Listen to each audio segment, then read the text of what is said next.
Не стигнуваат партиските превирања по поразот на социјалдемократите на локалните избори. Во анализите за причините деновиве е вмешани поранешниот председател Стево Пендаровски, кого професорот Љубомир Фрчковски во емисија го обвини дека мешетари внатре во СДСМ.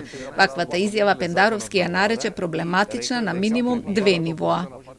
Македонската јавност добро знае дека во моето 30 годишно бавење со јавните работи никогаш не сум мешетарел како многу други во чии кариери нема ништо друго, освен зад кулисни маневри и кафеанско озборување.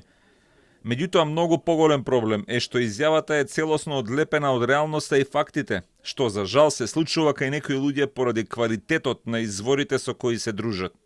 Фрчковски во гостувањето зборуваше за повеќе лоби групи кои сакаат да го сменат Венко Филипче, без да спомнува имиња, посочи еден пратеник и еден поранешен градоначалник, при тоа не негирајќи ја констатацијата на водителот дека се работи за Оливер Спасовски и за Петре Шилегов.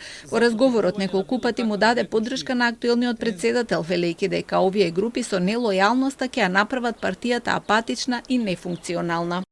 Во ова раководство тие си дозволуваат еден пратеник, поранешен министер да ровари. Исто така нема потреба поранешниот председател да ровари против партијата. Поранешниот градоначалник да ровари без врска. Што е поентата на ова роварење? Не ми е јасно. Дали борба за власт внатре? Не знам. Ги гледам и не ми е јасно што им е идејата. Потребна е една елементарна лојалност. Еве, најпросто речено, фракцијата на Заев доминира во овој период во партијата.